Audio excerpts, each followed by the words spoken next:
नमस्कार दोस्तों, आइए फटाफट से नजर डालते हैं उत्तराखंड की तमाम बड़ी खबरों पर जो आज सुर्खियों में है। और दोस्तों, यदि आप हमारे इस चैनल पर पहली बार आ रहे हैं तो कृपया चैनल को सब्सक्राइब करके वीडियो को लाइक कर दें। साथ ही आप ये वीडियो कहां से देख रहे हैं कमेंट में जरूर बताएं। चलिए दोस्तों, नजर डालते हैं आज की पहली खबर पर। वरुणावत पर्वत भूस्खलन ने ताजा की 2003 की त्रासदी की यादें, भयभीत हुए लोग।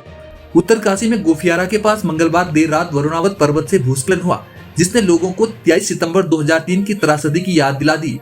भूस्खलन की तेज आवाज सुनकर लोग सड़कों पर भागने लगे और अपने परिवार को सुरक्षित स्थानों पर ले जाने की कोशिश में जुट गए।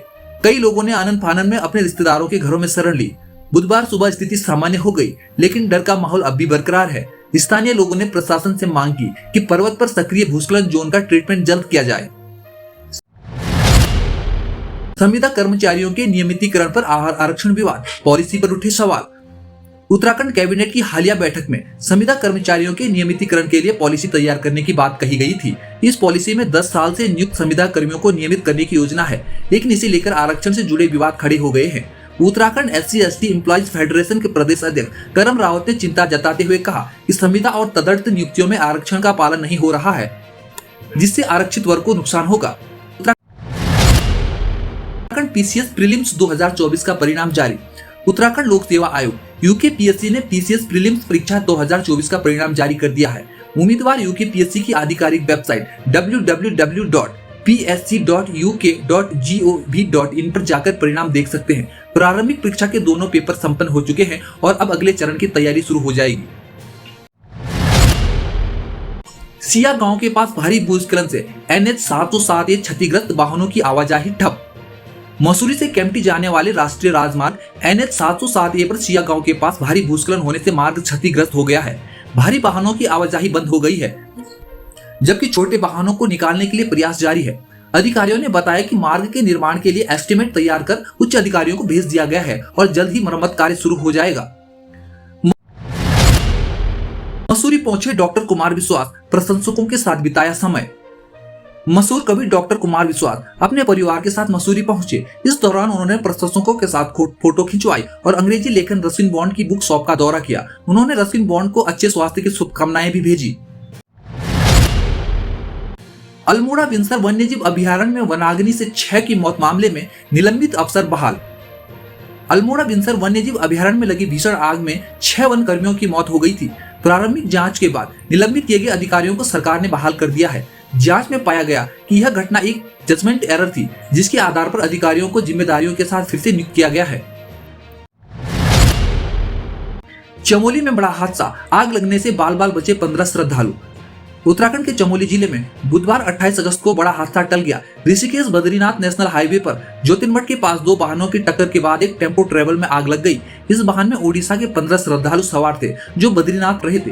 हादसे के समय वाहन के अगले हिस्से में अचानक आग लग गई, जिससे मौके पर अफरा तफरी मच गई। स्थानीय लोगों और चालक ने तुरंत सूझबूझ से काम लिया और पानी डालकर आग बुझाई, जिससे सभी यात्री सुरक्षित बाहर निकल सके। सहायक शिक्षक भर्ती परीक्षा की उत्तर कुंजी पर आपत्ति का मौका। उत्तराखंड अधीनस्थ सेवा चयन आयोग UKSSC ने सहायक अध्यापक LT पद की भर्ती के लिए 28 अगस्त को आयोजित परीक्षा की उत्तर कुंजी जारी कर दी है। उम्मीदवार आयोग की आधिकारिक वेबसाइट www.ss.uk.gov.in से उत्तर कुंजी डाउनलोड कर सकते हैं और 2 सितंबर तक आपत्तियां दर्ज कर सकते हैं। यह अभियान कुल 1544 सहायक शिक्षक पदों को भरने के उद्देश्य से चलाया जा रहा है। उत्तराखंड में 34 आंगनवाड़ी केंद्र होंगे क्रेच में तब्दील। जी हां दोस्तों, भारत सरकार ने उत्तराखंड के 34 आंगनवाड़ी केंद्रों को शिशु सदन के रूप में विकसित करने की अनुमति दे दी है। महिला सशक्तिकरण एवं बाल विकास मंत्री रेखा आर्य ने कहा कि पहले चरण में 2 आंगनवाड़ी केंद्रों को शिशु सदन के मॉडल के रूप में संचालित किया जाएगा।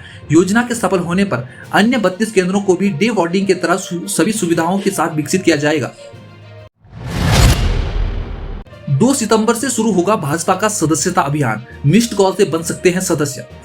उत्तराखंड भाजपा 2 सितंबर से प्रदेश भर में सदस्यता अभियान शुरू करने जा रही है। इस दौरान इच्छुक लोग टोल फ्री नंबर 88000204 पर मिस्ड कॉल करके भाजपा के सदस्य बन सकते हैं। अभियान के दो चरणों में पार्टी के सदस्यों की संख्या बढ़ाने का लक्ष्य रखा गया है, जिसमें प्रधानमंत्री नरेंद्र मोदी और मुख्यमंत्री पुष्कर सिंह धामी जैसे प्रमुख नेता हिस्सा लेंगे। ग्रेजुएट युवाओं के लिए यूनियन बैंक में अप्रेंटिस का सुनहरा अवसर। जी हाँ दोस्तों, आप सही सुन रहे हैं। यूनियन बैंक ऑफ इंडिया ने अप्रेंटिस के 500 पदों के लिए भर्ती अधिसूचना जारी की है। यह अप्रेंटिस 1 वर्ष की होगी और आवेदक को 15,000 रुपए प्रतिमाह वजीफा मिलेगा। इच्छुक उम्मीदवार 14 सितंबर तक आवेदन कर सकते हैं। आवेदन के लिए स्नातक की डिग्री और राज्य की स्थानीय भाषा में प्रवीणता आवश्यक है। हरीश रावत ने भाजपा पर साधा निशाना।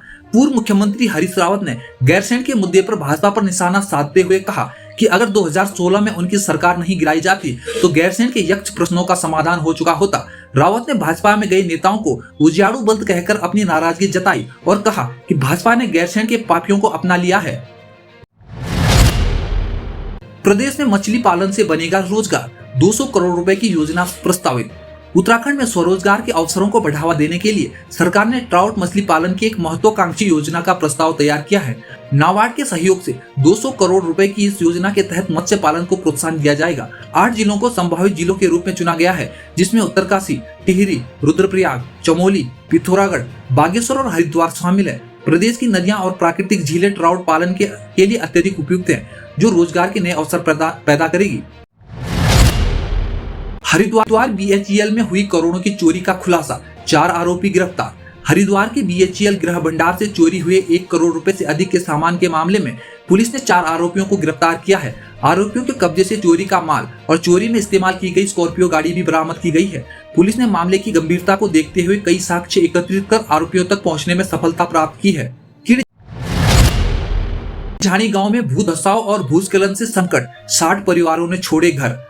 रुद्रप्रयाग के किणझाणी गांव में भू धसाव और भूस्खलन से 60 परिवारों ने अपने घर छोड़ दिए हैं। 14 परिवार स्कूलों में रह रहे हैं, जबकि 44 परिवार रिश्तेदारों के घर चले गए हैं। गांव में स्थिति बेहद गंभीर बनी हुई है और ग्रामीणों ने प्रशासन से तत्काल पुनर्वास की मांग की है। गांव के ऊपर और नीचे दोनों ओर से हो रहे भू धसाव और भूस्खलन से मकानों और कृषि भूमि को भारी नुकसान हुआ है। टनकपुर से गैरसैंण तक सीधी बस सेवा शुरू, अब यात्रियों को मिलेगी राहत। उत्तराखंड रोडवेज ने टनकपुर से गैरसैंण तक सीधी बस सेवा शुरू कर दी है, जो स्थानीय लोगों के लिए बड़ी राहत है। यह बस सुबह 6 बजे टनकपुर से चलेगी और शाम 7:30 बजे गैरसैंण पहुंचेगी। इस फैसले से यात्रियों को सीधा और सस्ता यात्रा विकल्प मिलेगा। सहकारी संस्थाओं में बढ़ा सदस्यता और अंशुल्क, आर्थिक स्थिति में सुधार का प्रयास। उत्तराखंड की सहकारी समितियों में सदस्यता शुल्क और अंश शुल्क बढ़ा दिया गया है। इस बदलाव का उद्देश्य सहकारी संस्थाओं की आर्थिक स्थिति को सुदृढ़ करना और सदस्यों की भागीदारी को बढ़ावा देना है। अगले 15 दिनों के भीतर सभी संबंधित संस्थाओं को अपनी उपविधियों में संशोधन प्रस्ताव निबंधक कार्यालय को भेजने होंगे, अन्यथा खुद निबंधक द्वारा इन्हें लागू किया जाएगा। पौड़ी जिले में 27 पुलिस कर्मियों के तबादले, SSP ने जारी किया आदेश। पौड़ी के SSP लोकेश्वर सिंह ने 27 उप निरीक्षकों के तबादले के आदेश जारी किए हैं। इन आदेशों में कई अधिकारियों को नई तैनाती दी गई है। जसपाल चौहान को कोतवाली कोटद्वार से थाना प्रभारी यमकेश्वर, उमेश कुमार को यमकेश्वर कोतवाली और रियाज अहमद को पैठानी से सतपुली भेजा गया है। लोकेंद्र बहुगुणा, सुनील रावत, अमित सैनी, विजय सैलानी, प्रमोद कुमार, प्रद्युमन, उत्तम रमोला, पंकज कुमार और भावना भट्ट सहित कई अन्य पुलिसकर्मियों की भी तैनाती बदली गई है। SSP ने सभी को नई जगह पर जल्द से जल्द कार्यभार ग्रहण करने के निर्देश दिए हैं। दोस्तों, ये थी आज की बड़ी सुर्खियां। उत्तराखंड की ताजा तरीन खबरों और नौकरियों की सूचना सबसे पहले पाने के लिए ओहो न्यूज को अभी सब्सक्राइब करें और वीडियो को लाइक करें। साथ ही बेल आइकन को दबाना ना भूलें, ताकि रोज सुबह आने वाली वीडियो का नोटिफिकेशन आप तक सबसे पहले पहुंचे।